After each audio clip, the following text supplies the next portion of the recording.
Kelihatan, Mel?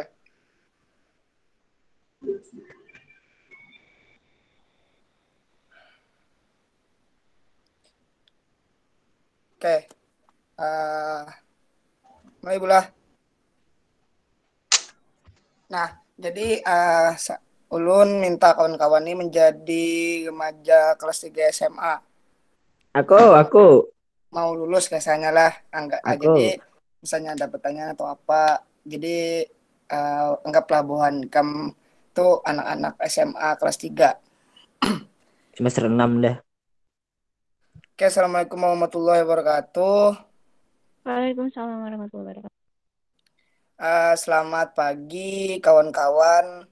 Siang. Semoga kita selalu dalam keadaan sehat. Siang. Selamat siang. Alhamdulillahirrahmanirrahim. Siang. Biasanya pagi, Bang. Oh iyalah, astagfirullah. Bang ini Keringet berikan lagi. SMA sudah. Eh. Aduh, siapa kawan-kawan. Oke, alhamdulillahirrahmanirrahim. Selawat serta salam tak lupa kita aturkan kepada junjungan Nabi besar Muhammad SAW, yang mana berkat beliau kita berada sampai zaman sekarang, itu zaman yang terang benderang. Yang saya hormati Ibu Guru SMA Swasta Mau Putih, Ibu Ibu Elma, oke, dan kawan-kawan yang sangat berbahagia pagi ini, sangat sudah sarapan mungkin ya. Jadi perkenalkan, nama saya itu Nasruddin, saya dari jurusan Bimbingan Penyuluhan Islam Universitas Islam Negeri Antasari Banjarmasin. Oke, mungkin kawan-kawan bisa manggil saya kakak atau bang. Nah, bisa aja lah sekira kita tuh lebih akrab. Nah, untuk kali ini saya akan sedikit berbagi pengalaman atau berbagi pengetahuan tentang apa itu pernikahan dini.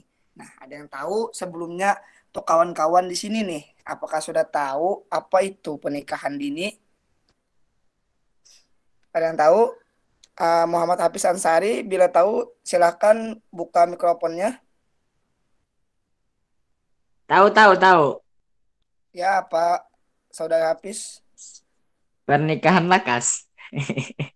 Nah, mungkin sedikit kurang tepat lah.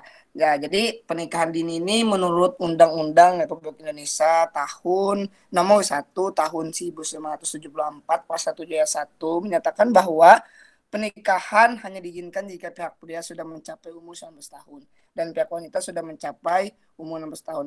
Apabila masih di bawah umur tersebut, maka dinamakan pernikahan dini. Nah, ketika kawan-kawan yang umurnya masih di bawah 16 tahun ataupun uh, di bawah 19 tahun, maka itu tuh kawan-kawan sedang melakukan namanya itu pernikahan dini. Nah, jadi apa aja sih faktor-faktor yang mempengaruhi pernikahan dini nih? Pasti ada beberapa faktor kan. Yang pertama mungkin faktor individu, faktor keluarga, faktor masyarakat, dan pastinya faktor lingkungan. Nah, yang pertama itu faktor individu. Apa saja sih yang membuat orang individu seseorang tuh ingin melakukan pernikahan dini? Yang pertama pastinya tingkat pendidikan yang dimiliki oleh remaja. Nah, misalkan kawan-kawan kan hanya tamat SMP misalnya. Terus ada tahu nih apa sih dampak negatif dari pernikahan dini nih? Hendaknya nih nyaman aja gitu, nah enak aja terus. Jadi salah satu salah satu tips untuk terhindar dari masalah tersebut, maka dilakukannya lah pernikahan dini. Kada bersuara kah? Suara. Nah, Suara. mau itu apa? HP-nya lo. Nah, yang selanjutnya yaitu ya tadi kenapa jadi individu tersebut untuk melakukan pernikahan dini. Contohnya aja perempuan kan. Perempuan ini misalnya pusing-pusing di rumah nih, pusing-pusing di rumah, baik berbini baik berlaki aja. Nah, mungkin ada hal-hal yang seperti itu yang mendorong individu-individu tersebut melakukan pernikahan dini. Yang selanjutnya faktor keluarga. Nah, pastinya kan nih kebanyakan masyarakat-masyarakat desa nih menuntut anaknya untuk segera cepat nikah supaya memperbaiki ekonomi keluarga misalnya. Ini banyak terjadi di salah satu di desa-desa yang notabene-nya memiliki pendidikan yang rendah. Nah, itu. Selanjutnya yaitu tingkat pendidikan keluarga. Nah, bukan hanya tingkat pendidikan individu, tapi tingkat pendidikan keluarga, yang mana membuat orang tersebut melakukan pernikahan dini. Karena misalnya nih ibu dan bapaknya hanya berpendidikan lulusan SD. Jadi mungkin beliau tidak tahu apa sih dampak anak saya ketika anak saya nikahkan hanya umur 17, 18, 19 tahun misalnya. Nah, jadi tidak tahu gitu. Nah, yang terakhir yaitu kepercayaan atau adat istiadat. Ini kebanyakan di desa juga nih, ketika orang yang umur tuha kada bebini kada belaki ja, itu namanya jadi aib gitu. Nah, makanya kebanyakan orang tua tuh menggasak anak-anaknya tersebut untuk secepatnya kawin. Nah, itu. Selanjutnya faktor belum mil.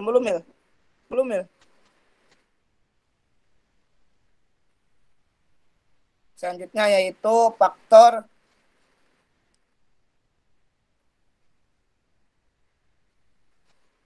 lingkungan. Nah, ini sama halnya seperti tadi ya, itu ketika kita itu lingkungannya yang emang notabene-nya perempuannya lulus SMP sudah nikah. Nah, jadi kita tuh dalam bahasa Banjar tuh umpat-umpatan gitu. Nah, jadinya aib kalau kita tuh menahan-nahan untuk menikah. Nah, seperti itu. Lanjut ya, untuk dampak pernikahan dini ini ada beberapa dampak. Yang pertama biologis. Biologis ini itu misalnya saja terjadinya apa namanya nih, ADRT, kekerasan yang terjadi di dalam keluarga tersebut karena kurangnya kurang siapnya mental untuk menikah. Nah, selanjutnya dampak psikologis. Nah, ketika psikologis orang tersebut tidak siap untuk menikah, maka lebih rentan itu terjadi perceraian dini. Nah, makanya di Kalimantan Selatan yang lebih banyak itu terjadi perceraian dini itu. Karena apa? Karena adanya pernikahan dini. Nah, untuk selanjutnya itu dampak ekonomi. Oke. Nah, untuk dampak ekonomi ini menyebabnya sulitnya peningkatan pendapatan keluarga sehingga kegagalan keluarga dan melalui berbagai macam permasalahan, terutama masalah ekonomi meningkatkan risiko perceraian. Nah, contohnya ketika orang yang emang hanya lulus SMP itu kan sulit mencari kerja. Nah, makanya kebanyakan tuh jadi pusing untuk masalah ekonomi. Nih besarikan bertengkar di dalam rumah tangga. Kenapa? Karena ekonomi yang tidak mencukupi. Ya, tadi ditambah dengan kondisi psikis yang kurang matang untuk menikah. Jadi tidak adanya saling pengertian di antara suami dan istri. Nah, ini ada yaitu dampak dampak pada kehamilan dan persalinan. Nah, bisa aja kalau emang waktunya orang yang tidak cukup umur ketika hamil, tentunya saja bisa saja terjadinya pendarahan waktu hamil, bengkak di kaki, demam, keluar cairan ketuban sebelum tiba saat melahirkan, berat badan tidak naik pada trimester 2 sampai 3. Nah, artinya bayinya bisa saja yang dalam bahasa Banjar itu kurang bulan. Nah, oke, next. Saya singkat saja karena waktu kita terbatas ya kawan-kawan. Selanjutnya bagaimana pencegahannya? Nah, untuk pencegahannya ini banyaklah tergantung kepada kawan-kawan. Nah, mungkin saya ada sedikit pencegahan yang bisa saya berikan kepada kawan-kawan, yaitu yang pastinya kalian harus mengetahui dulu apa sih dampak-dampak negatif yang ada di pernikahan dini dan apa saja dampak-dampak positif ketika kalian melakukan pernikahan dini. Nah, jadi menurut pandangan saya kawan-kawan, di sini pernikahan dini memiliki banyak sekali dampak negatifnya dibandingkan dampak positif. Nah, mungkin dampak positif ini bisa saja yang berupa kita melakukan sunnahnya Nabi, artinya menghindari dari fitnah orang-orang gitu. Nah, jadi kita melakukan yang namanya pernikahan dini atau lajui kawin aja. Nah, ini ada sedikit quotes dari saya. Menikah bukanlah tentang usia, namun usia mempengaruhi pernikahan. Mungkin itu saja dari saya, kawan-kawan. Salah hilap mohon dimaafkan. Assalamualaikum warahmatullahi wabarakatuh. Waalaikumsalam. Ya, terima kasih Bapak Nasruddin. Ya udah sudah tuntas UTS-nya lah. Kita lanjut ke Fitriana. Sudah masuk lah di sini, Fitriana. Belum ya. Kalau Fitriana belum masuk, Akmal belum. Dea aja Bu. Safa. Siapa? Dea boleh Bu Ai. Dea Bu, pasangan Udin. Hai. Ya Kak Dea tentang pecandu game online. Oh bisa. Safa ada lah di sini Safa. Safa mau tampil atau setelah Dea? Aja Dea dulu Bu Ai. Oh Dea dulu ya. Ya dipersilahkan Ibu Dea. Waktu dan tempatnya dipersilahkan untuk menyampaikan penyuluhan tentang pecandu game online. Makasih Ibu. Tapi ulun ada pakai PPT Bu Ai. Oh iya kenapa? Nah, Oke. anggap aja sudah membagi brosur.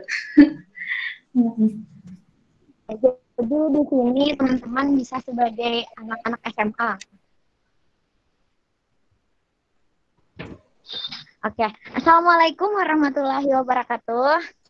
Waalaikumsalam warahmatullahi wabarakatuh. Kenapa nih kurang semangat? Belum makan ya? Ya Kakak Sudah, ulangi sudah. sekali lagi ya. Nah, belum makan nanti kita makan. Udah. Oke, Kakak ulangi sekali lagi. Assalamualaikum warahmatullahi wabarakatuh.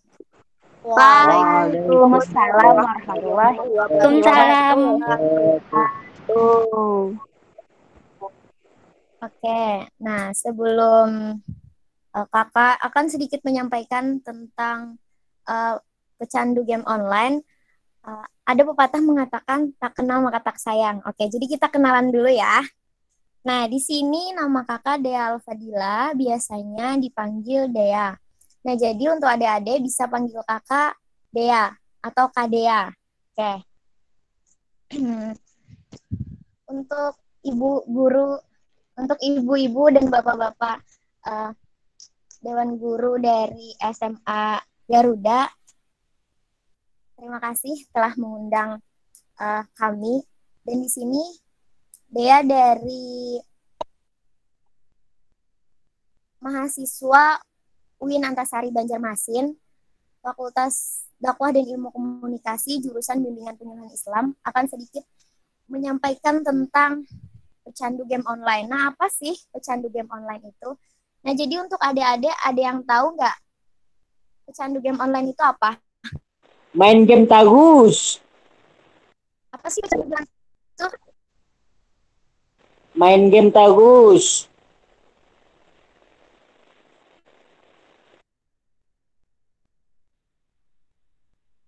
Ada yang tahu? Main game tagus, Bu. Oke ya, main game terus. Nah, simpelnya kayak gitu, main game terus. Jadi, pecandu game online itu adalah seseorang yang memiliki ketergantungan, entah itu dari fisik atau psikologisnya terhadap game online. Jadi, orang yang ingin main game online terus. Nah, itu akan mengganggu ke mental si anak yang main game online. Nah, biasanya nih, game online ini disebut pecandu game online itu biasanya main game online sekitar 12 jam. Ada gak sih dari adik-adik yang, nah pasti kan di sini bisa nih ada yang main game online kan? Biasanya sih cowoknya nih yang main game online nih, yang sering main game online. Ada nggak sampai 6 jam ke atas? Asli. Oke, Asli mana nih Asli orangnya nih? Biasanya main apa nih Asli? Sampai 6 jam ke atas. Ada PUBG, yang namanya PUBG. Asli ya? Main jap Oh, hihi. PUBG, oke. Oke, seru ya main PUBG ya? Muzamil. Oke, Mujamil juga ya. Seru ya main PUBG. Adi juga main Mobile Legend. Nah, itu Habis, juga habis. salah satu. Oke. Nah, jadi eh, ketika adik-adik sudah main game online dari 6 jam ke atas, itu sudah bisa masuk kategori pecandu game online. Nah, jadi pecandu game online ini adalah sekitar 12 jam. Jadi misalkan adik-adik sudah kurang lebih sudah 6 jam, itu sudah memasuki adik-adik sudah bisa disebut sebagai pecandu game online. Apa sih dampak negatif dari pecandu game online ini?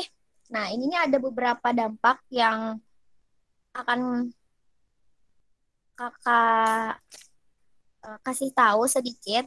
Yang pertama itu malas. Nah, malas ini umum ya, entah malas ngerjakan tugas. Nah, di sini kan adik-adik kan eh, sekolah SMA nih.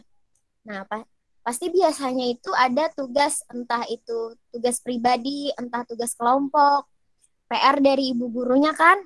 Nah, jadi di situ karena adik-adik keasikan main game online, bahkan sampai lupa waktu. Nah, adik-adik bisa sampai lupa ngerjakan tugas. Nah, itu tuh salah satu dampak negatif dari pecandu game online ini. Terus yang kedua ada kurangnya bersosialisasi. Maksud dari kurangnya bersosialisasi ini bisa dengan males berteman atau males ngumpul-ngumpul. Misalkan nih kan ada tugas kelompok. Karena adik-adik keasikan main game, jadi adik-adik males ngumpul untuk mengerjakan tugas. Nah, seperti itu. Itu juga dampak negatif dari pecandu game online. Terus ada juga melupakan orang sekitar atau bisa juga dengan kurang peka, kurang tanggap dengan keadaan sekitar lingkungan kita nih gimana karena kasih kan main game online tadi. Terus juga ada biasanya nih kan siapa tadi yang sering main game online? Ada yang main PUBG kah, ada yang ML. Nah, itu biasanya ketika main game enggak semua sih, tapi kebanyakan sering mengeluarkan kata-kata yang kasar atau yang kurang baik. Nah, itu bisa jadi kebiasaan nanti ke kehidupan sehari-hari karena keseringan main game dan di waktu main game mengatakan kata-kata yang kurang baik tadi. Entah itu apalah ya. Nah, misalkan nih contoh antit. Nah, kayak gitu itu kan sering tuh waktu main game kan kurang terkontrol kan emosinya waktu main game, keasikan nih. Nah, itu ada beberapa satu 2 3 4 5 dari sekian banyak hal-hal negatif, dampak-dampak negatif, ada 5 yang uh, utama nih. Apa sih dampak negatifnya? Terus selain dampak negatifnya, gimana sih cara penanganannya nih ketika adik-adik keseringan uh, sudah menjadi pecandu game online? Oke, untuk yang pertama, adik-adik bisa membatasi waktu. Misalkan sudah sampai 10 jam. Nah, jadi adik-adik bisa kurangi 2 jam, oke, misalkan jadi 8 jam aja lagi atau jadi 5 jam aja lagi. Karena kan gak mungkin juga langsung mengurangi jam, langsung stop main game kan gak mungkin. Karena kan sudah jadi pecandu nih. Jadi setidaknya dikurangilah dulu main gamenya sedikit demi sedikit. Terus juga ada mensibukkan diri. Nah, mensibukkan diri ini bisa dengan berteman atau ngumpul-ngumpul, misalkan ada kerja kelompok ikut, misalkan. Nah, itu bisa juga salah satu mengurangi waktu untuk main game dengan cara menyibukkan diri tadi.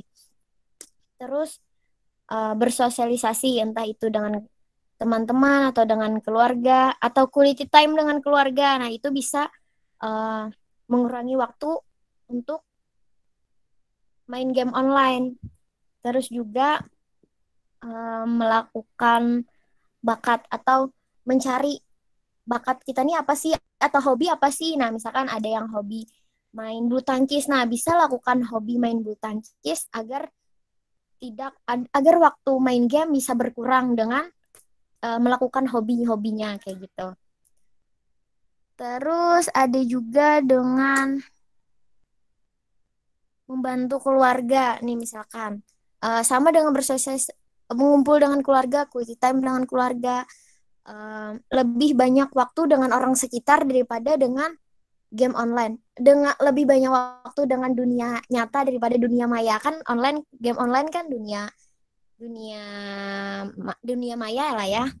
Nah, jadi lebih sibukkan diri dengan kehidupan nyata daripada kehidupan maya seperti itu. Jadi untuk adik-adik, ada yang ingin ditanyakan kah tentang pecandu game online ini? Atau sudah ada gambaran gimana sih cara menangani untuk diri sendiri nih pada supaya main game online-nya itu kurang gitu? Kakak mau bertanya. Oke, bisa. Kalau kakak bisa menjawab, kakak jawab ya. Oke, mau nanya apa? Gini Kak, kalau misalkan ada mainan lain selain game OLED kayak apa? Itu aja pertanyaan dulu nih Kak. Terima kasih.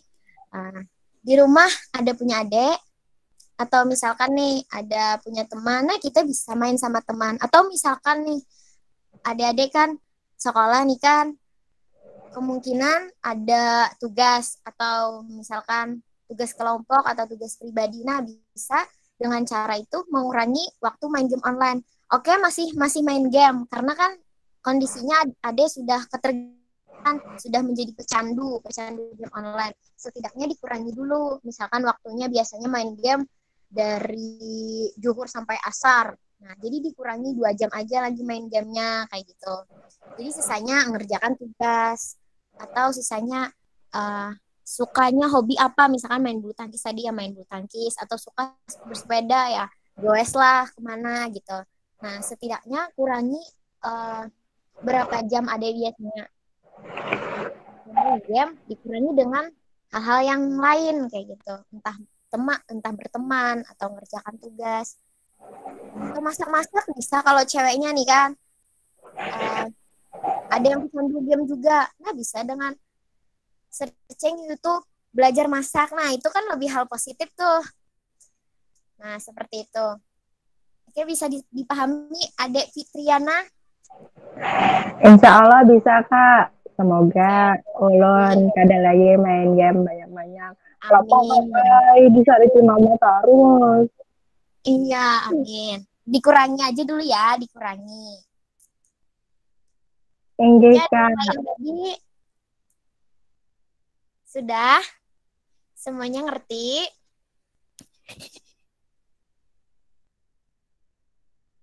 Bertanya lagi Kak, boleh Kak? Oke, silahkan. Kalau bisa kakak jawab ya. Berarti main game tuh boleh aja lah Kak, asalkan jangan lawas-lawas. Kalau untuk pecandu kan, kan di sini kita materinya pecandu main game. Karena kan misalkan Ade sudah jadi pecandu, sulit untuk langsung bisa stop.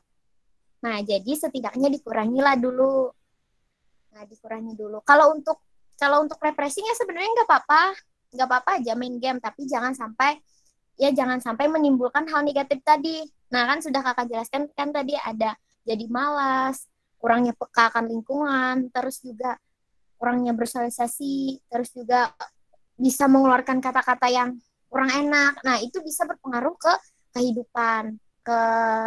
kehidupan sehari-hari. Nah, jadi kalau mau main game juga ya silahkan untuk refreshing. Misalkan nih sudah capek ngerjakan tugas ya, oke lah silahkan main game. Tapi jangan sampai lupa waktu, jangan sampai menimbulkan hal-hal negatif yang kakak sebutkan tadi. Oke, bisa dipahami Muhammad Ansari? Siap, Kadea Alpadilla Aupia. Alhamdulillah, terima kasih. Ada lagi yang mau bertanya?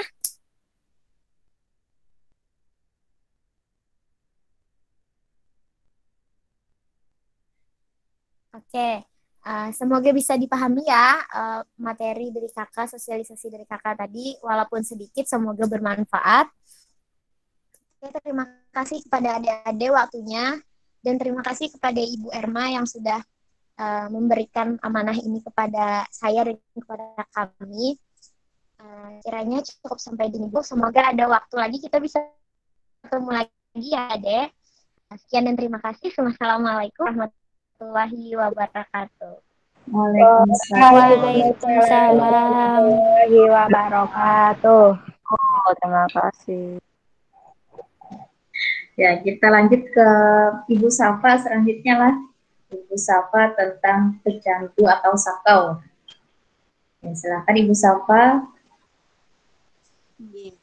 Bismillahirrahmanirrahim. Assalamualaikum warahmatullahi wabarakatuh. Waalaikumsalam warahmatullahi wabarakatuh. Sebelum mulai, ulun minta Bu Hanfian jadi siswa SMA lah. Ya. Langsung aja.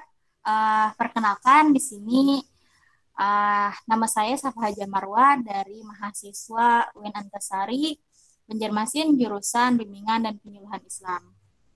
Jadi di sini saya ingin menyuluh teman-teman semua sebagai remaja untuk melawan narkoba. Di sini saya ingin sedikit menjelaskan apa itu narkoba. Tapi sebelumnya di sini teman-teman ada yang tahu apa itu narkoba? Tahu. Ya, apa? Ahmad Hafid Badali. Obat, narkoba adalah obat. Obat apa? Obat, Bang. Obat narkoba. Gasan mabuk. Iya, narkoba adalah singkatan dari narkotika, psikotropika, dan bahan-bahan adiktif. Jadi, seperti yang disebutkan oleh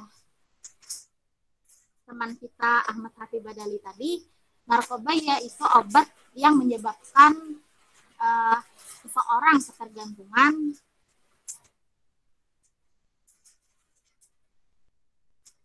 dan berpengaruh kepada psikis dan perilakunya. Kemudian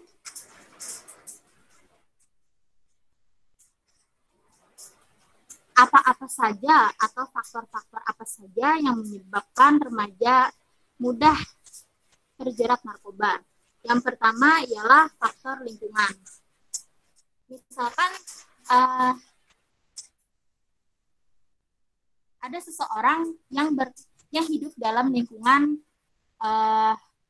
yang tidak baik, ya, yang kurang baik lah istilahnya. Di lingkungan tersebut teman-temannya mengonsumsi alkohol, narkoba, ataupun apapun yang terlarang, maka siswa tersebut sangat rentan untuk terjerat narkoba. Yang kedua, faktor keluarga. Bisa saja di faktor penyebab seseorang tersebut terjerat narkoba karena mungkin dia broken home, ada masalah keluarganya mungkin, atau mungkin dia hidup di keluarga yang memang kurang baik, misalkan seperti itu. Selanjutnya, faktor individu. Ya, sangat banyak orang-orang yang terjerat narkoba mungkin karena kehendaknya sendiri. Mungkin karena melihat juga teman-temannya banyak makai, atau karena dia ingin sendiri, jadinya dia membelinya sendiri. Selanjutnya, saya ingin menyebutkan jenis-jenis narkoba. Yang pertama, sabu-sabu. Efek dari pemakaian sabu-sabu ialah kewaspadaan meningkat, bergairah atau senang yang tidak terkontrol, susah tidur atau insomnia, dan hilang nafsu makan. Yang kedua adalah ganja. Efek dari konsumsi ganja ialah cemas atau panik, acuh tak acuh, motivasi rendah, murung, tegang, mudah marah, cemas, sering menguap atau mengantuk, pengendalian diri dan konsentrasi kurang, depresi, dan paranoid. Yang ketiga, ekstasi. Ekstasi ini yang seperti zinet atau obat-obat yang terlarang lah. Itu efeknya nafsu makan hilang, berkeringat, mual, cemas, denyut jantung meningkat, euforia, senang, dan percaya diri.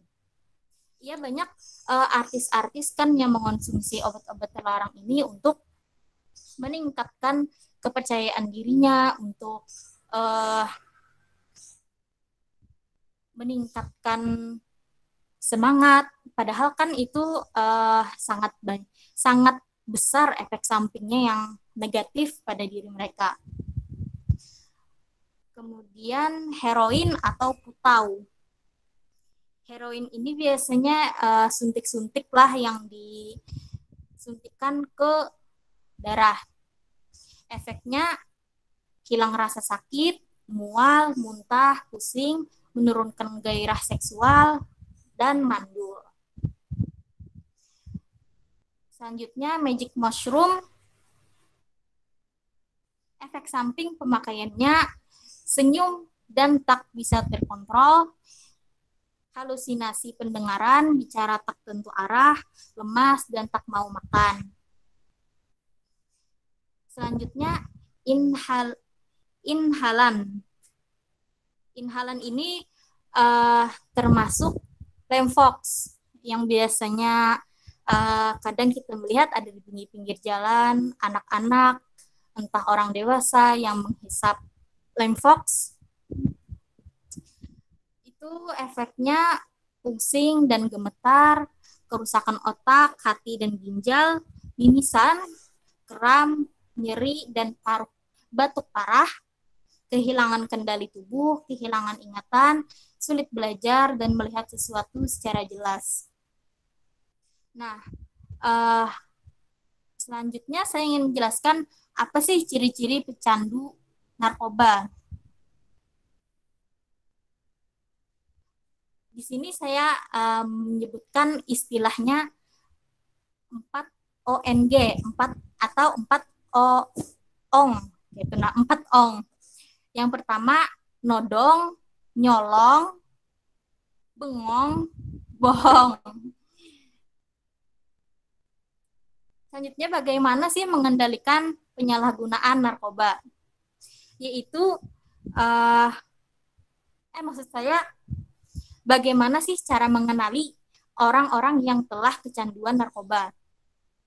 Bisa kita lihat dengan jalannya yang sempoyongan, bicara tidak jelas, mengantuk, kebersihan dan kesehatan tidak terawat, ditemukan alat bantu pengguna narkoba, yang heroin tadi yang disuntik ke dalam badan, banyak bekas sayatan atau suntikan. Kemudian sering mengurung diri di dalam kamar mandi, menghindar bertemu keluarga, emosional atau agresif. Akibatnya menggunakan narkoba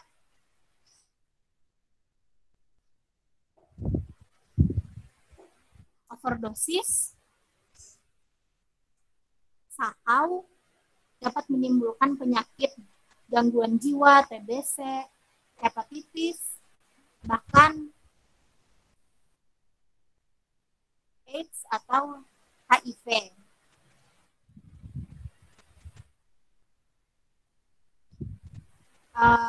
Di sini ada tempat-tempat yang rawan terjadinya peredaran narkoba, yaitu rental PlayStation, yaitu biasanya kan anak-anak main PS3, PS berapa. Selanjutnya di tempat karaokean dan tempat area biliar.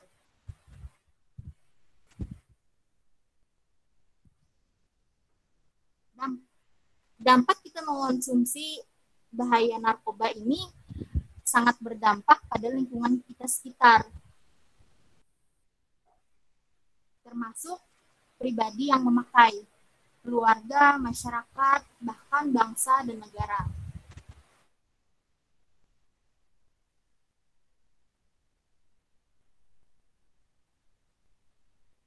Ya, intinya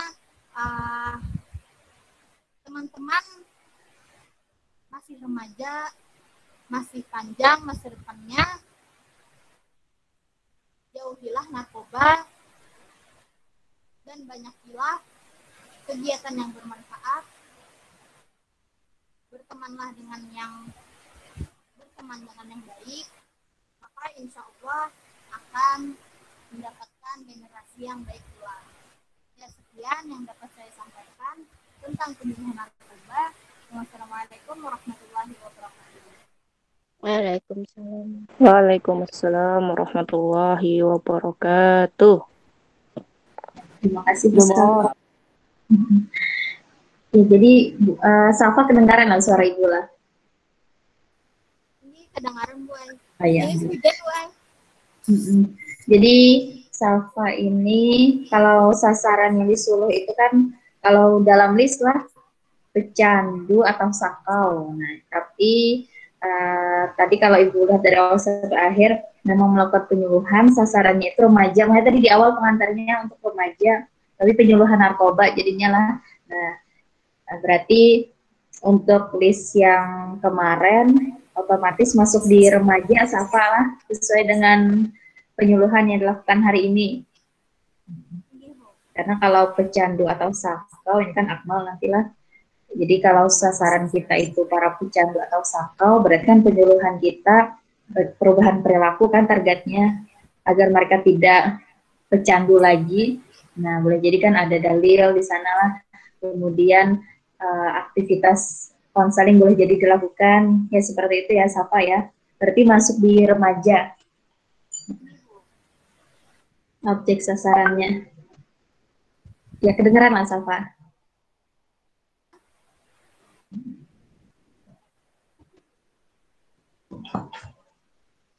Masuk remaja. Jadi kan tidak perlu mengulang untuk praktek lagi lah, tapi Ibu masukkan ke sasaran remaja. Nah selanjutnya kita ke Ibu Fitriana. Pak Muzamil, angkat tangan apa Muzamil? Ya sekarang Ibu Fitriana lah. Oh, iya, Pak. Fitriana ini kan sasarannya Anak jalanan. pengemis. Nah, jadi mohon maaf teman-teman yang ada di sini lah, kalian berperan sebagai pengemis atau anak jalanan. Jadi persilakan Ibu Fitriana memberikan penyuluhan. Baik, terima kasih Ibu Ermalianti. Baik teman-teman, Assalamualaikum warahmatullahi wabarakatuh. Waalaikumsalam warahmatullahi wabarakatuh. Alhamdulillahirrabbilalamin. Assalatu wassalamu ala asyrafil anbiya'i wal mursalin Sayyidina wa maulana Muhammadin wa ala alihi wa sahbihi ajma'in. Amma ba'du. Alhamdulillah, puji syukur kita panjatkan kepada Tuhan semesta alam, Allah Subhanahu wa Ta'ala, sehingga adik-adik semua dan kita yang berhadir hari ini bisa berhadir dalam sosialisasi atau penyuluhan bagi adik-adik anak jalanan. Kemudian salawat dan salam semoga selalu tercurahkan keharibaan junjungan kita Nabi besar Nabi Muhammad Shallallahu Alaihi Wasallam beserta sahabat, kerabat, tabi'in dan tabi'at ila yaumil qiyamah. Nah, jadi kakak Fitriana hari ini datang memberikan penyuluhan nih untuk ading-ading berataan, gasan adik-adik anak jalanan dan pengemis yang Masya Allah hari ini cantik-cantik, ganteng-ganteng, dan bersemangat benar hendak mengumpati penyuluhan hari ini. Kakak sapa dulu deh, apa kabar nih adik-adik berataan? Sehat? Sehat. Alhamdulillah, luar biasa. Alhamdulillah. Semangat ya, kita hari ini akan melaksanakan penyuluhan. Semangat dong, semangat. Semangat. Semangat. Bagus. Besok udah puasa nih, siapa yang puasa? Angkat tangannya. Ulun puasa. Esok kakak, esok. Besok puasaan. Siap, semangat ya. Nah, jadi kakak hari ini Naik tuh. Pon. apa? Oh ya, nggak apa-apa. Oke. Kita lanjut ya. Kita hari ini penyuluhan nih. Kakak hari ini, uh, karena biasanya nih kakak lihat nih ading-adingan anak-anak jalanan, mohon maaf, ading-ading pengemis juga sering kali tuh bergerombol. Udah kawanan tuh rajin. Ada yang disiring, terus di lampu merah, itu biasanya bakal kawanan loh. Ada yang berlima, kadang tuh ada yang berenam, bertujuh. Nah, jadi pasti nih setiap hari pasti bakawanan ya. Kalau adalah di sini yang kada ada bisikawan, semuanya pasti bisikawan ya. Kalau nah, jadi kakak di sini hendak menyampaikan kayak apa sih Islam menyuruh kita cara beradab dan berkawanan nih, berteman, bahasa Indonesianya tuh. Nah, kayak apa sih cara kita berteman? Kayak apa supaya kawan nih ketujuh lawan kita, kawan nih inya apa? Ada sarik, atau Jepang bakawan, dan tentunya kita juga bisa dapat pahala dari bakawanan. Nah, kayak apa? Ada yang tahu lah dulu. Ada yang tahu ada kak? Tahu kak. Karena tahu. Nah, Udah tahu kak. Jadi di sini kakak hendak memudahkan nih. Kayak apa caranya garang? Kita tuh bakawan yang bujur-bujur, yang maulah kawan kita ketujuh, yang maulah Allah Subhanahu wa Ta'ala, Tuhan pencipta alam, ketujuh juga lawan kita. Nah, jadi di sini kakak ada 7 kartu. Kartu berteman darinya Imam Al-Ghazali. Nah, Imam Al-Ghazali ini jadi itu Masya Allah ulama besar dalam Islam yang mengajarkan kita banyak hal dalam Islam. Macam-macam yang diajarkan sini. Nah, salah satunya nih adab dan akhlak yang membuat kita tuh disukai. Nah, baik itu dari kawan ataupun Allah Subhanahu wa Ta'ala. Nah, jadi kakak hendak minta satu orang dulu. Nah, agak memilih, kakak ada punya 7 kartu. Tadi kakak lihat ada di absennya namanya Bariroh. Ada Bariroh mana? Ada. Bariroh anak kartu nomor berapa? Nomor 1. Pengemis ada absen. Nomor berapa? Nomor 1. Oke, nomor 1. Kita baca ya. Yang nomor 1 itu ternyata adab berteman itu adalah ini dia. Al-ibtishar bihim indal liqa. Artinya apa? Menunjukkan rasa gembira ketika bertemu. Oh, artinya kita tuh bahagia. Artinya kita tuh himung melihat kawan. Ini jangan kayak ini. Jauh melihat kawan. Oh, si Anu tuh ya. Udin tuh ya jauh-jauh. Nggak kena ketujuan ini ya. Enggak, karena itu ya masam lalu ha merangut lalu ha. Nih. Menceleng pulang mata. Nah, itu tuh bukan adab yang baik. Jadi kita tuh harus memiliki rasa gembira ketika bertemu. Ay, kawan. Ay, Udin. Lausnya ada tamu ikam. Yuk, sini kita berkawanan. Nah, itu kita harus menunjukkan rasa himung kita tetap melawan kawan. Rasa gembira kita melawan. Nah, yuk berkawanan yuk. Itu walaupun kawan nih tahuainya tuh kadang nih si Udin nih, nakalnya kak ay lawan nulun, nya kak 7 banar, bicara catuk lawan nulun. Kada boleh itu. Kita harus tetap sayang. Udin cuma udahi. Astagfirullah. Habis semua kan udahi kah? Udin jangan lagi lah. Nah, kayak itu. Habis kada bakawanan, habis kada berduit. Udin main yo. Yes. Oke, itu tadi yang pertama. Tadi apa yang pertama? Menunjukkan rasa gembira. Betul. 100 biasa Bariro. Selanjutnya, nih Udin jar tadi. Udin nomor berapa di kartunya? Halo? Ada Udin? Ada. Ada Udin. Udin hendak nomor berapa? Nomor 6, Kak. Nomor 6. Oke. Di sini masih di nomor 6. Oh, ini dia. Nah, nomor 6 itu dari Imam Ghazali, husnul qauli indal hikayati. Artinya apa? Menceritakan hal-hal yang baik. Nah, maksudnya tuh kayak apa Garang menceritakan hal-hal yang baik tuh? Ada yang tahu kan? Ada dulu. Udin tahu? Udin tahu? Tahu, Kak. Kayak apa tuh deh? Habis itu kantutnya harum banai. Wah, bujur dan garam. Ah, itu namanya kalau kalau lain kenyataan itu dusta loh. Maksudnya menceritakan Mahir berdusta Udin nih. kita tidak boleh dilarang, tidak boleh berdusta ya. Nah, maksudnya di sini husnul qauli indal hikayati itu artinya tuh pas kita nih pasti bisa lo bagi kisahan lo nih. Misalkan nih, Udin ngamen di lampu merah situ, habis itu ada soalnya ada kakak-kakak lain anu mau ambil tempatnya Udin nih kisahnya habis itu sekalinya Udin tuh berkisah nyatu Kang karena pintar lalu mau ambil tempatku kayaknya ya, pokoknya menyambati habis itu bahasa sampai kada baik banget deh intinya lalu kada bagus jadinya. Nah jadi kita tuh harus berkata-kata yang bagus. Terus juga kalau misalkan apa-apa harusnya kita bisa menceritakan hal-hal yang bagus aja kayak gitu. Nah, oke, siap. Udin paham? Siap, Kak, paham. Oke, kawan-kawan yang lain paham? Siap, paham. Paham. Nah, kata Ibu tadi 5 menit lagi, jadi kakak langsung aja ya. Ada sisa 5 kartu. Kemudian yang nomor 2. Al-Ibda bisalam. Nah, apa sih Al-Ibda bisalam, Jar Imam Ghazali? Maksudnya Al-Ibda bisalam itu ketika kita bertemu kawan, kita mengucap salam. Apa itu salam?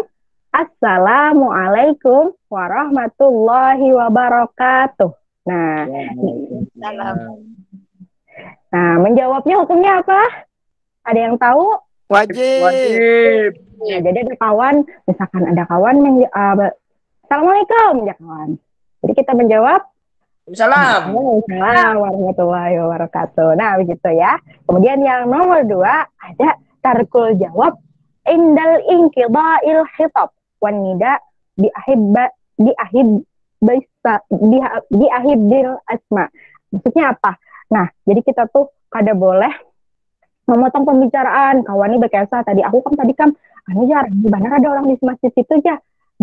Belajar ngaji aja soalnya. Oh, aku masih sudah mengaji di situ itu kada tahu kayak kawan belum tonton ngaji berpandar pencarai. Kita harus menentukan kawan dulu hanya berkesah tahu iya aku sama ada jadi situ dan kemudian yang kedua teh anida biahibbil asma. Maksudnya apa?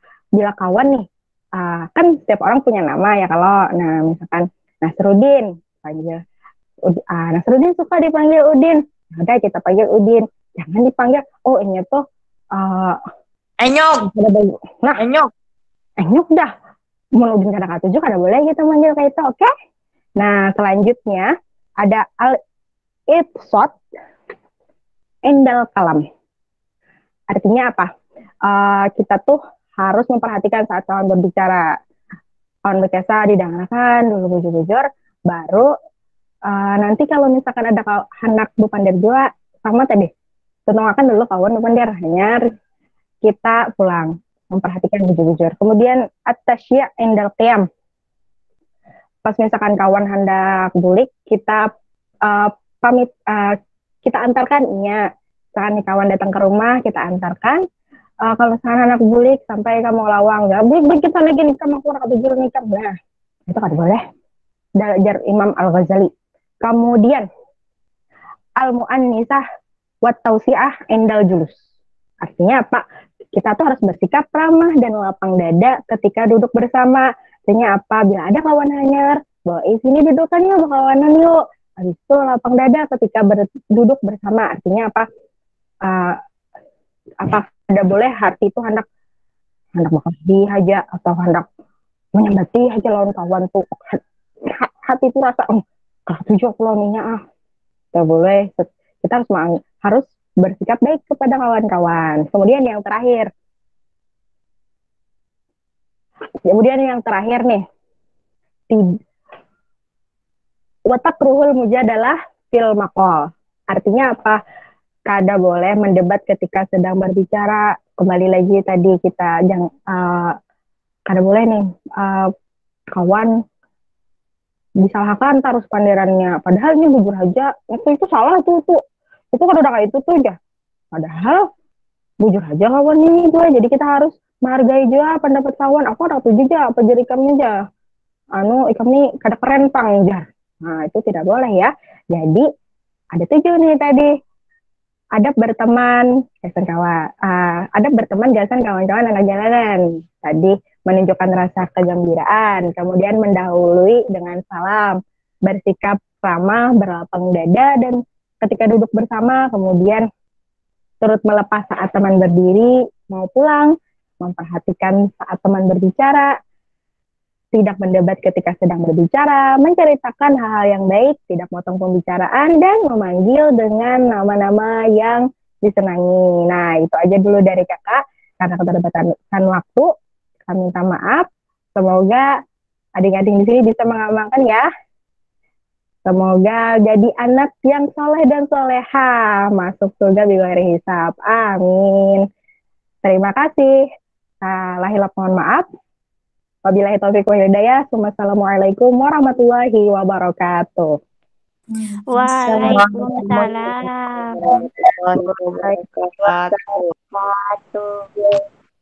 Ya, alhamdulillah sudah tuntas. Untuk potensi kita lanjut ke urutan berikutnya, pecandu game online, Sarah.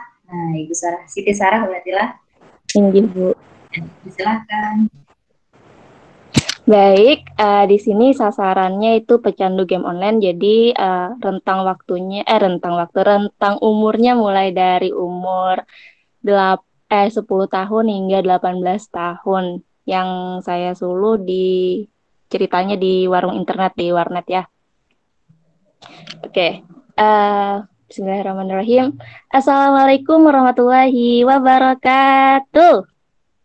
Waalaikumsalam warahmatullahi wabarakatuh. Wah, semangat banget nih teman-teman semua. Kayaknya habis main game nih. Ketahuan nih dari suaranya. Atau habis makan kayaknya ya. Jadi semangat banget. Oke, di sini kakak minta waktunya sebentar ya. Jadi kakak, perkenalkan nama kakak Siti Sarah Apriani dari mahasiswa UIN Antasari Banjarmasin. Di sini kakak akan memberikan penyuluhan ataupun memberikan edukasi mengenai dampak bermain game online. Oke. Ada yang tahu nggak sih game online itu apa? Ada yang tahu? Ayo, siapa yang bisa? Apa sih game online itu? Mobile Legend Kak, Mobile Legend. Mobile Legend, oke. Pakai kita. Hah? Free Fire Kak, Free Fire. COC ya. Jika Banyak ya PES game 2021. ya. Banyak ya macam-macam game online. Nah, jadi game online ini adalah permainan yang dilakukan secara online menggunakan internet ya. Jadi kita bisa terhubung dengan teman-teman yang jauh jarak ya di dunia maya, bukan di dunia nyata. Oke, dari sekian banyak adik-adik sebutkan tadi, banyak manfaatnya atau banyak efek negatifnya nih kalau kita sering main game online. Kira-kira nih, kecanduan kan. Banyak negatifnya, Kak. Banyak negatifnya. Oke, apa aja dampak negatifnya? Oke, yang pertama ada dari segi waktu. Nah, ini adik-adik semua mulai jam berapa nih di warnet? Mulai pagi atau baru aja? Mulai pagi tadi. Mulai pagi, Kak. Oh, berarti ada yang bolos sekolah ya? Oh, ada yang bolos sekolah nih kayaknya ya. Waduh. Sudah lulus sekolah, Kak. Oh ya, Kak. Oke, jadi ini banyak memakan waktu ya, mulai pagi hingga siang sampai jam berapa nih? Sampai setengah 3. Wah, berapa jam nih? 12 jam lebih ya? 15 jam di warung internet. Nah, kita malah banyak yang bolos sekolah demi main game online. Jadi ini dampak negatif adanya game online. Terus segi keuangan nih, dari segi keuangan, kalian di warnet ini bayar kan? Nah, kalau boleh kakak tahu berapa nih bayarnya per jam? 5.000. 5.000. Oh, 5.000 per jam. Nah, kalau kita bayar warnet 1 jam 5.000, kita bisa makan pentol 5 tusuk. Lumayan tuh buat mengganjil perut. Daripada kita main game online kan kita bisa manfaatkan uangnya untuk ditabung atau dibelikan makanan gitu kan. Terus dari segi akademik kita tidak bisa mengerjakan tugas sekolah atau PR gitu. Terus dari segi psikologis, mental kita mungkin kalau keseringan main game online, mental kita bisa terganggu ya, karena kita terobsesi nih, harus menyelesaikan game sampai level tertinggi, kan biasanya kayak gitu. Terus segi sosial kita, sering kali nih kakak jumpai kalau main game online sering banget tuh berkata kasar ya. Manusia aja nggak suka tuh melihat orang yang berkata kasar, apalagi kayak menyebut nama-nama hewan tuh, kebun binatang, macam-macam lah disebut. Jadi manusia aja nggak suka, apalagi Allah gitu kan. Jadi kalau misalnya teman-teman yang main game greget banget, saking gregetnya hingga menggunakan kata kasar, maka setidaknya bisa kalian ganti tuh, misalnya beristighfar kah, kayak gitu, atau mengucapkan kalimat-kalimat yang baik, jangan nyebut nama-nama hewan gitu, kesian hewannya, oh kok aku disebut-sebut sih gitu. Terus dari segi kesehatan mungkin banget ya ini terganggu, apalagi kalau misalnya main game online selama 15 jam. Kita menghadapi laptop ataupun komputer dengan cahaya yang tinggi gitu. Maka mata kita kemungkinan bisa minus, bisa silinder karena terpapar oleh cahaya yang ada di komputer. Terus bagaimana sih cara mengatasi agar kita tidak kecanduan game online nih? Oke, yang pertama kita bisa mengatur waktu belajar dan waktu bermain kita, kita manage waktu kita dengan baik. Misalnya game belajarnya selama 8 jam di sekolah, terus nanti sisanya misalnya 2 jam kita baru main game online. Terus yang uang yang untuk pergi ke warnet, sebaiknya ditabung aja uangnya atau kita belikan ke hal yang bermanfaat. Jadi menabung uang untuk hal-hal yang lebih bermanfaat supaya kita tidak kecanduan game online nih guys. Terus membuat perencanaan hidup ke depan. Jadi kita di sini ada yang punya cita-cita nggak? Ada, pasti ada kan? Banyak punya cita-citanya. Jadi kita bisa rencanakan hidup ke depan, terus berteman dengan orang yang baik, banyak melakukan ibadah, selalu berpikir positif dan jangan bermalas-malasan.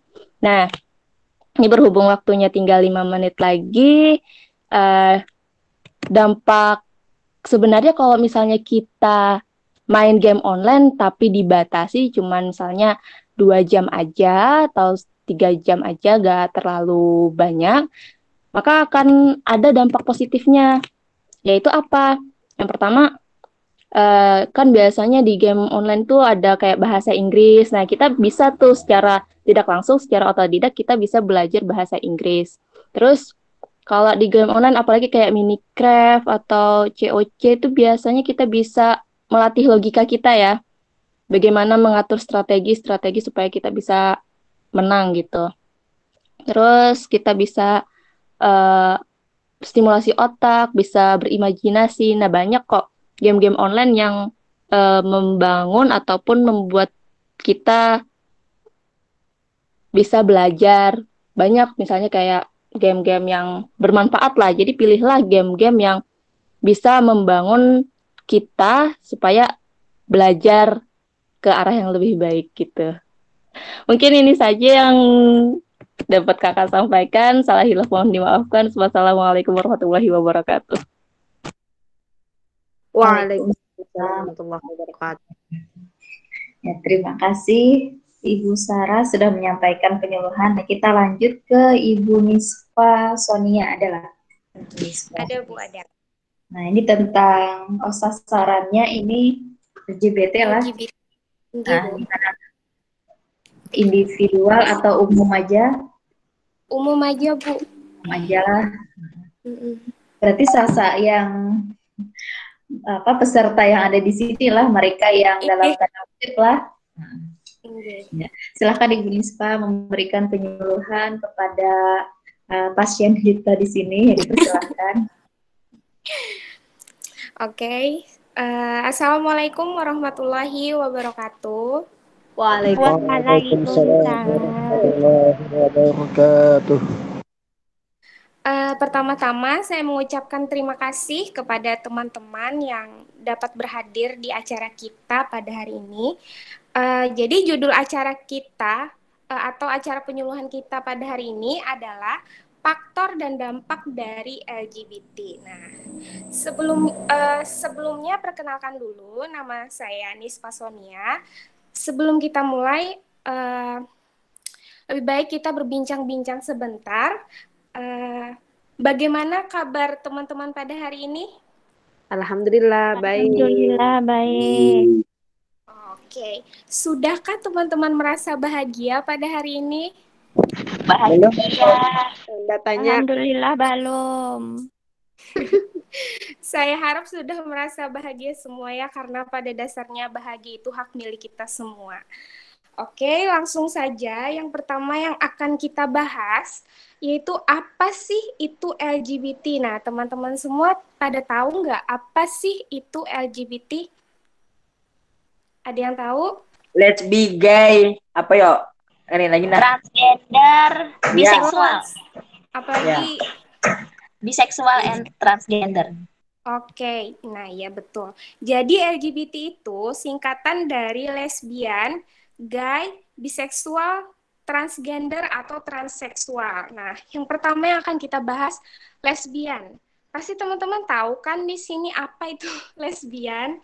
Nah, jadi lesbian dalam LGBT ini adalah sebuah orientasi seksual ketika perempuan mempunyai kecenderungan seksual menyukai sesama perempuan. Nah, sedangkan gay ini sebutannya adalah homoseksual, yang lebih spesifiknya lagi itu untuk laki-laki yang punya kecenderungan seksual menyukai sesama lelaki.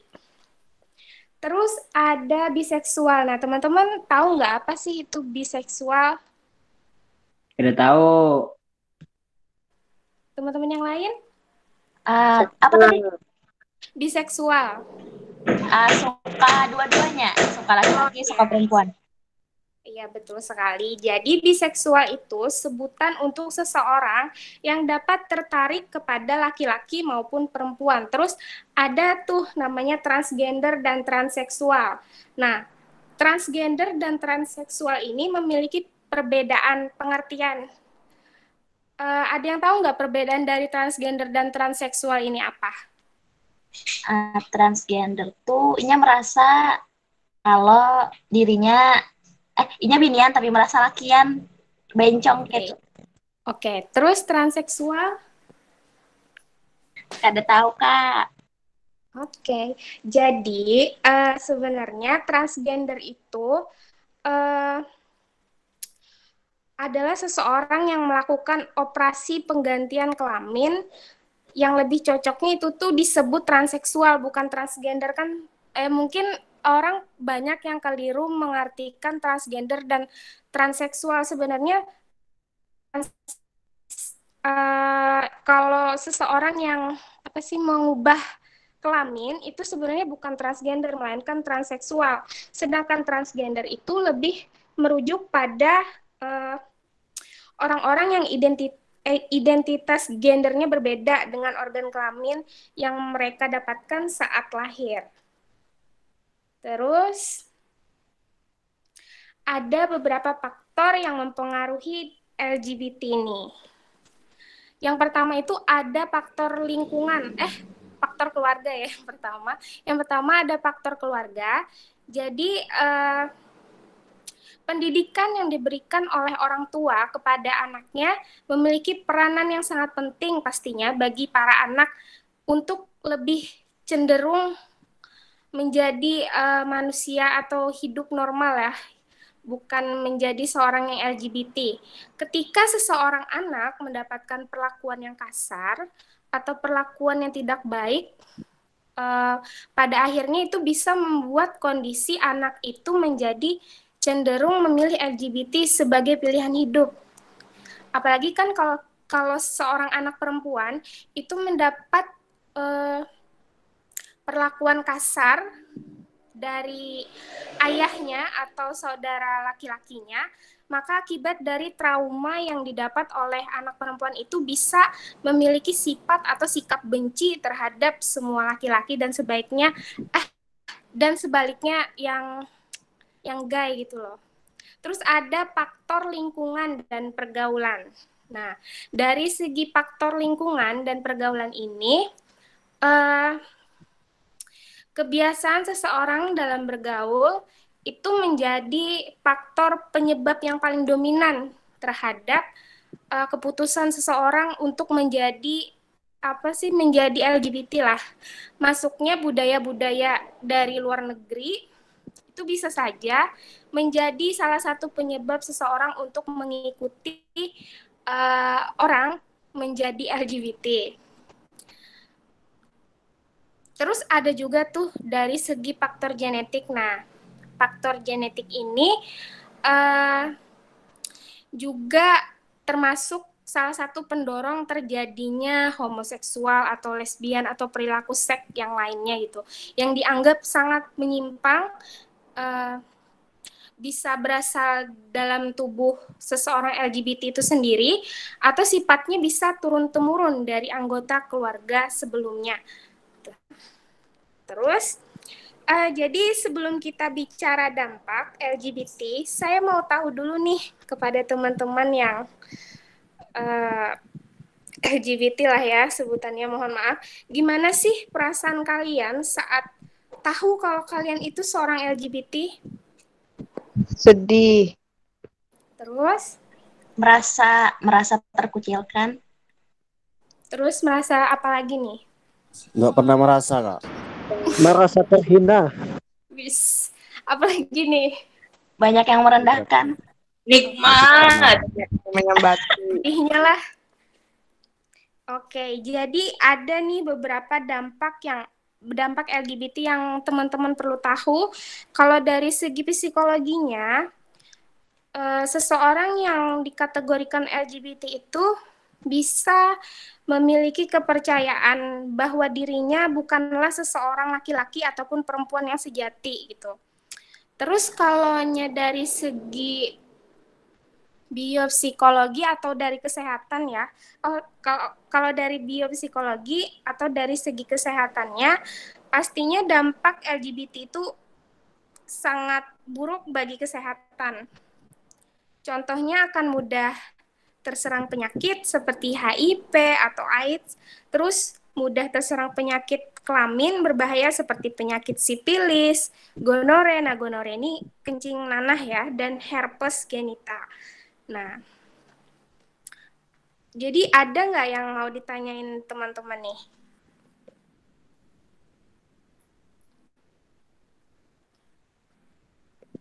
Tidak ada? Tidak ada, Kak. Oke, jadi saya harap kepada teman-teman semua dapat mengerti maksud dan tujuan acara kita pada hari ini. LGBT itu selalu dianggap benar bagi sebagian orang yang menjadi LGBT pastinya ya. Terus, padahal pada dasarnya LGBT itu perbuatan yang salah dan sangat menyimpang. Oleh karena itu, jangan pernah membenarkan suatu hal yang salah. Terima kasih, mohon maaf bila ada kesalahan kata. Wassalamualaikum warahmatullahi wabarakatuh. Waalaikumsalam.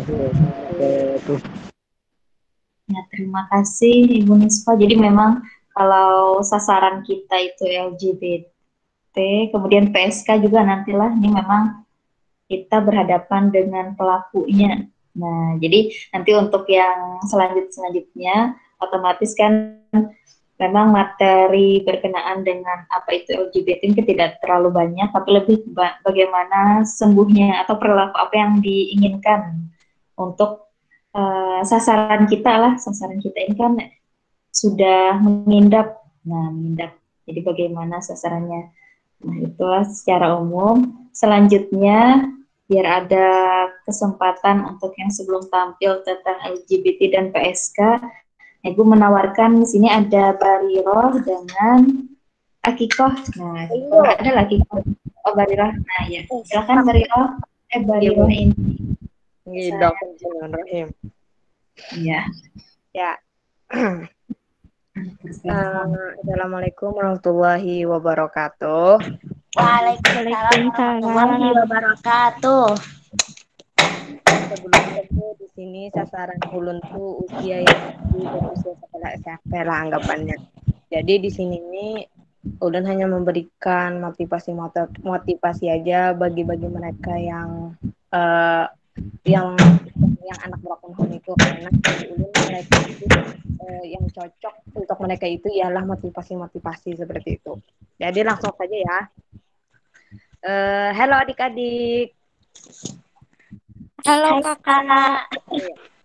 Bagaimana kabar kalian hari ini? Baik kak. Alhamdulillah luar biasa. Alhamdulillah kalau baik-baik saja. Masih semangat belajarnya? Semangat. Oke. Bagus sekali kalau masih semangat dan semoga akan tetap seperti ini ya. Baiklah, sebelumnya kakak ingin memperkenalkan diri dulu.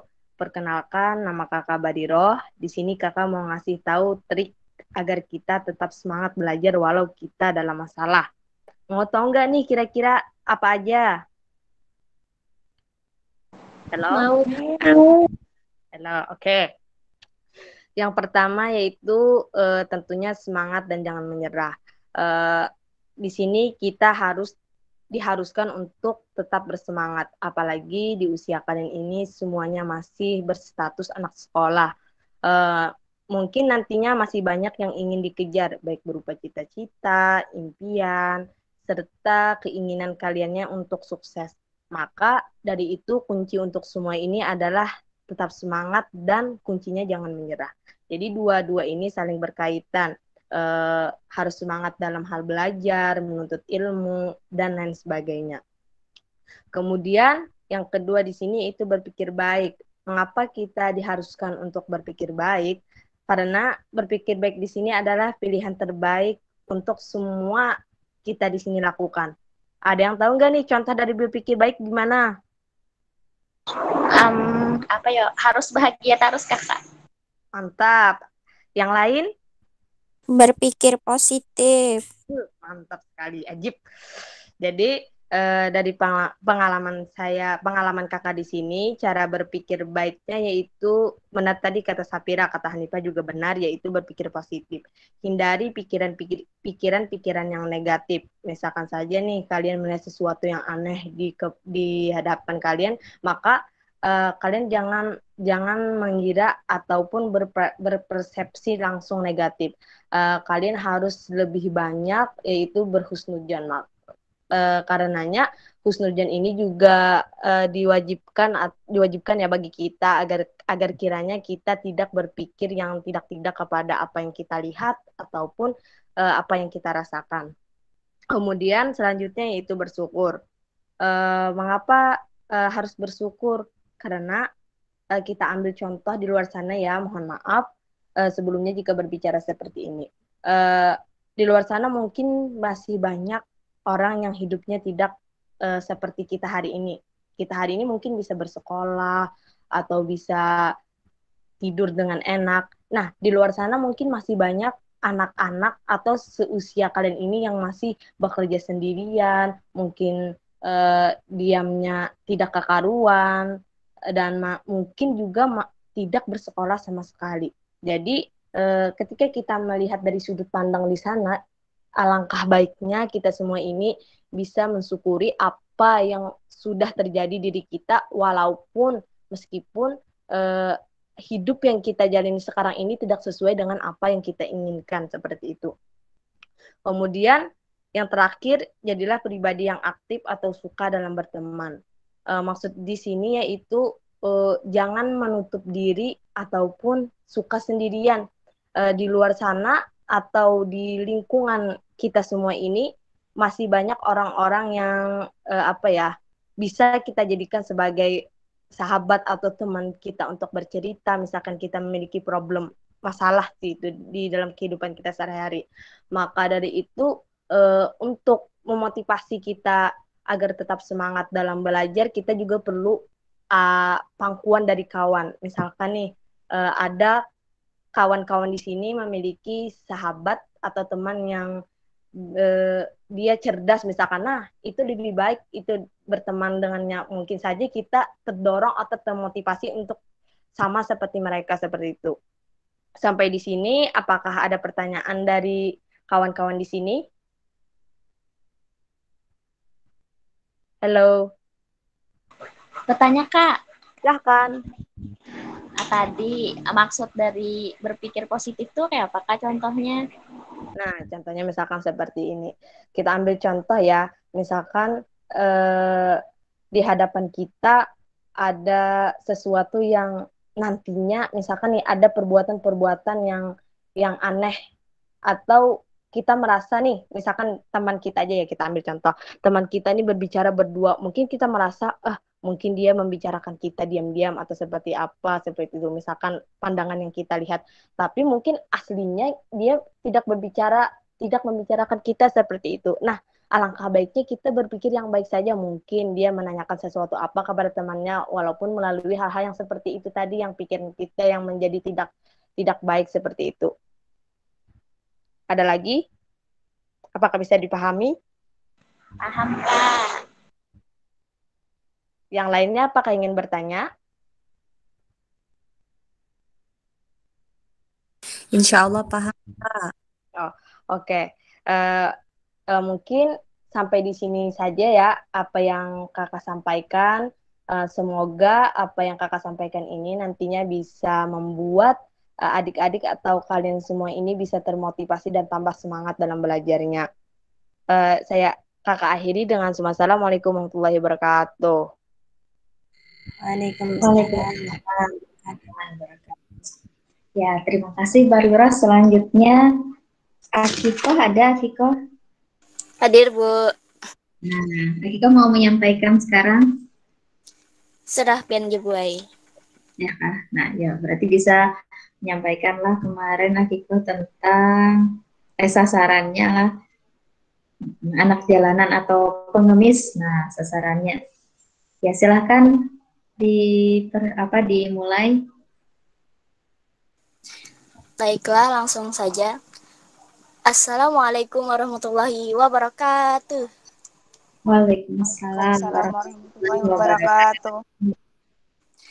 Siang adik-adik, harinya panas kah hujan nih? Hujan panas ya? Panas. Hujan. Hujan deh, hujan. Kak. Panas Kak, panas. Bagaimana nih kabar adik-adik, baik? Luar biasa. Alhamdulillah, Allahu Akbar. Sudah makan atau belum nih adik-adik? Sudah. Sudah atau belum? Belum 2 kali, Kak. Sudah. Belum, Kak, belum. 2 kali. Kakak ada roti nih, bagi-bagi ya sama teman-teman. Oh iya, kakak belum perkenalan ya. Nama kakak Akikah. Kakak kuliah di UIN Antasari Banjarmasin. Baiklah adik-adik, langsung saja ya. Mohon maaf nih sebelumnya kakak mengganggu waktu adik-adik. Boleh nggak nih kakak ngobrol sebentar atau sharing-sharing sama adik-adik? Bentar aja. Boleh banget. Boleh banget. Maaf nih sebelumnya adik-adik. Kakak mau nanya nih. Biasanya adik-adik kalau mau ngamen atau cari rezeki itu berapa sih sehari-harinya? Maaf ya, kakak nanya. Berapa adik-adik kira-kira seharinya itu? Ayo, ada siapa yang mau jawab? 100.000 dikurang 60.000. Masya Allah.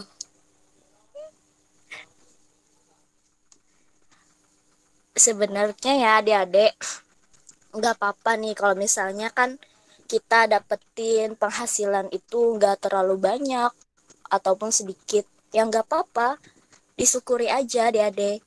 Nah, misalnya kan hari ini kita dapetin rezeki atau penghasilan kita, ya terkadang lumayan banyak, terkadang enggak.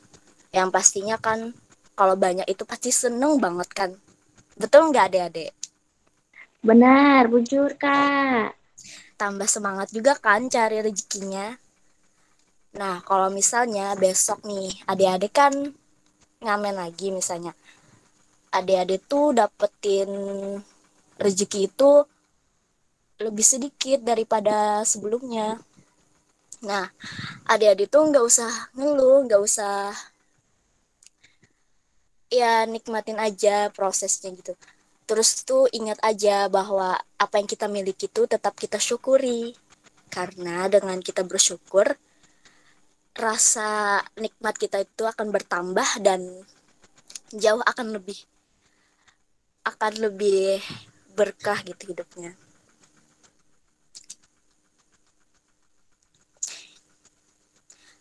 Nah, kalau misalnya kan kita tuh selalu bersyukur nih kepada Allah. Karena kan yang memberi rezeki itu kan Allah kan ya. Dan gitu dengan rasa bersyukur kita itu kan nikmat yang luar biasa. Walaupun rezeki kita tuh cuma sedikit saja. Misalnya yang kita dapatkan hari ini. Tapi kita selalu ingat Allah dan kita juga terus berusaha, berdoa. Insya Allah rezeki kita akan berkah dan dilancarkan.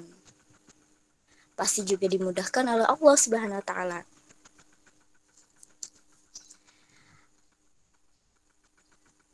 Ada pertanyaan gak nih adik-adik? Halo? Masih semangat? Semangat Kak. Ada pertanyaan gak nih? Kalau nggak ada, kakak aja nih yang bertanya sama adik-adik. Boleh, boleh. Nah, kalau misalnya adik-adik bisa ngejawab, nanti kakak kasih hadiah loh. Nah, rasa apa yang paling nikmat di dunia ini adik-adik? Ayo, tahu nggak? Apa tadi? Rasa apa yang paling nikmat di dunia ini? Rasa bahagia. Rasa cintaku padamu. Rasa bersyukur. Rasa manis. Ya, adik siapa tadi nyamar rasa bersyukur? Adik Miss. Rasa yang pernah ada. Safira. Ya, ambil sepeda ya. Nanti bayar sendiri. Jokowi. Terima kasih kakak. Ya, sudah dulu ya adik-adik. Nanti kita sharing-sharing bareng lagi. Kalau misalnya adik-adik nih ketemu kakak ya di jalan sapa aja. Nanti kita ngobrol-ngobrol bareng lagi. Mohon maaf ya adik-adik. Apabila kata-kata kakak kurang berkenan atau apalah menyakiti perasaan adik-adik, kakak mohon maaf ya. Karena di sini kita cuma ngobrol sharing-sharing aja gitu. Terima kasih banyak. Wassalamualaikum warahmatullahi wabarakatuh. Waalaikumsalam warahmatullahi wabarakatuh. Warahmatullahi wabarakatuh. Ya, alhamdulillah. Ya, sudah tuntas. Terima kasih. Luar biasa lah Mbak Riro, Akiko. Nah, sudah semakin mantap memberikan penyuluhan. Ya, selanjutnya kita ini sesi terakhir berarti lah untuk pertemuan hari ini. Jadi yang lainnya kemungkinan pekan depan akan tuntas. Selanjutnya LGBT lah tadi. Hafi. Ada Hafi? Ada, Bu. Bapak Hafi adalah. Nah, Ada, Bu. Hafi.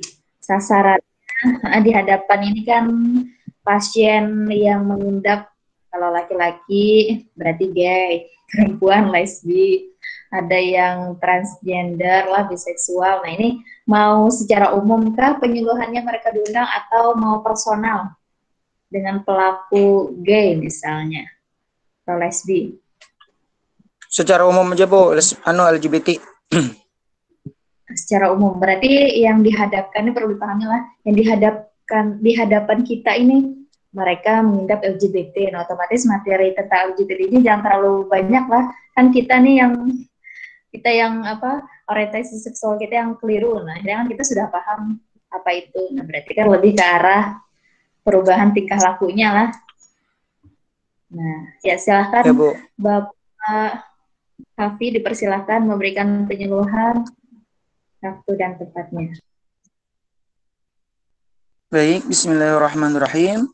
Assalamualaikum warahmatullahi wabarakatuh.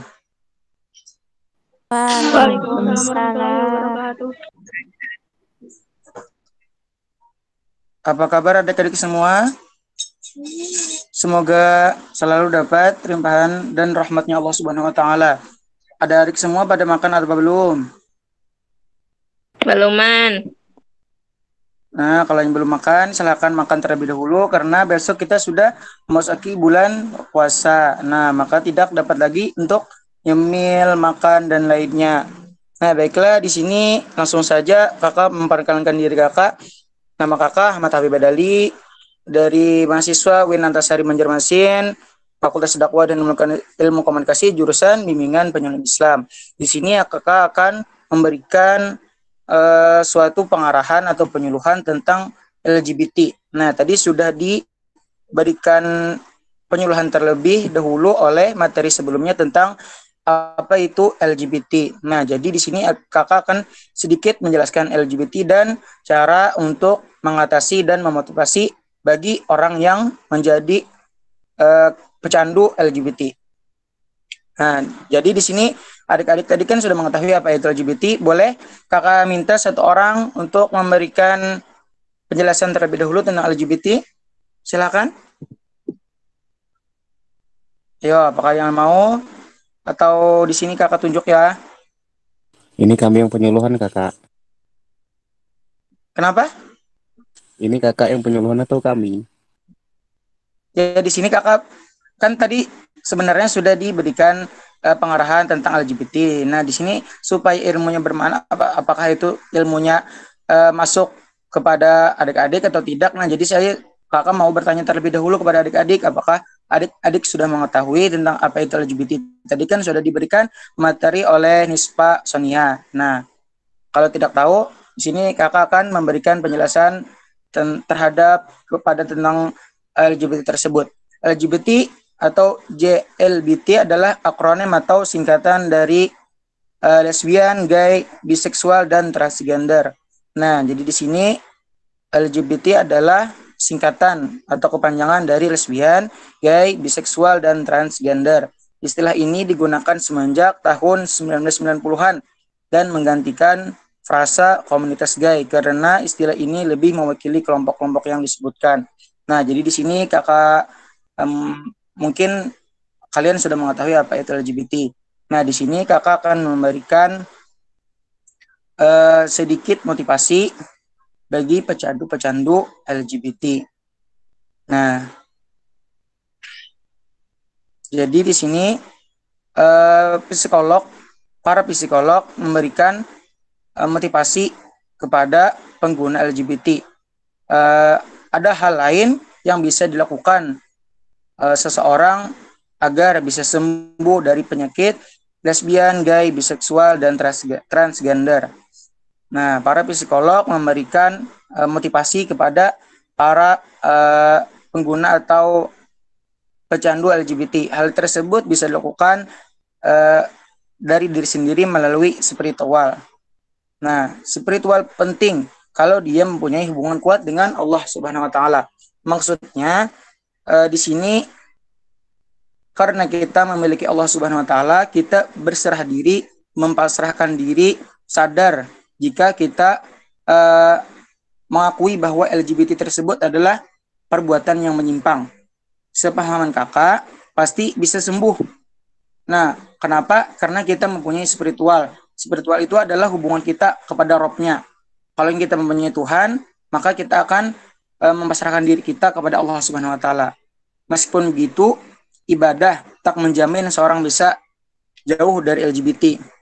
Tentunya orang yang ibadahnya baik belum tentu karena harus dilihat dari ukurannya. Ukur saja. Nah, di sini akan memberikan penjelasan ukur saja kalau dia muslim kan ada ukurannya. Salatnya bagaimana, bolong enggak, apakah salatnya masih belang kambingan atau masih nanti salat zuhur, nanti tidak. Nah, di sini kan tidak menjamin bahwa ibadah dapat menanggulangi LGBT tersebut. Nah, kemudian LGBT justru rata-rata tidak baik dilihat dari segi ibadahnya. Kemudian bagi yang gay, lanjut. Nah, lakukan saja olahraga yang maskulin, meskipun sekarang banyak yang menyimpang di tempat fitness. Nah, jadi kita terus olahraga teratur seperti lari-lari pagi dan olahraga lainnya seperti main bola, bulu tangkis dan lain sebagainya. Nah, di sini kan orang-orang yang mempunyai orang-orang yang laki-laki ini kan suka dengan namanya olahraga. Jadi kita memperbanyak olahraga, main apa yang membuat kita lebih senang. Nah, jadi kan itu adalah proses untuk menanggulangi LGBT karena dilakukan dengan hal-hal yang positif, tidak menggunakan hal-hal yang negatif. Nah, jadi otomatis hal-hal negatif itu pasti akan berkurang dengan sedemikian rupa. Nah, begitu maksud kakak. Jika cara tersebut masih kurang, penanganannya hampir sama dengan narkoba. Nah, yang bisa kita lihat di sini LGBT itu adalah adiktif. Polanya seperti itu, sama seperti kecanduan alkohol. Maka harus direhabilitasi dengan berserah kepada Allah Subhanahu wa taala. Nah, terakhir, kakak menegaskan LGBT yang ingin sembuh juga butuh mentor selama di terapi dan harus ada niat dari dalam diri sendiri. Nah, mungkin itu saja motivasi dari kakak untuk pengguna atau pecandu LGBT lah. Nah, jadi di sini kita bisa memasukkan diri kita ke hal-hal yang positif, memberikan motivasi kepada diri kita dari cara kita mengrehabilitasi diri kita kepada Allah Subhanahu wa taala. Nah, mungkin itu saja penyuluhan dari kakak. Apakah ada yang bertanya kepada adik-adik tentang LGBT? Silakan. Punya keluar, Pi. Pakai link hanyar, coba buka grup. Link hanyar, guys.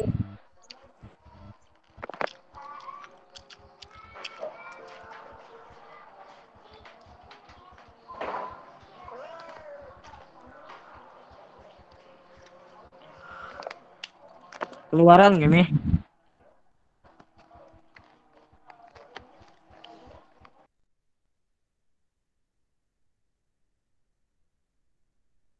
Kenapa nih? Keluaran?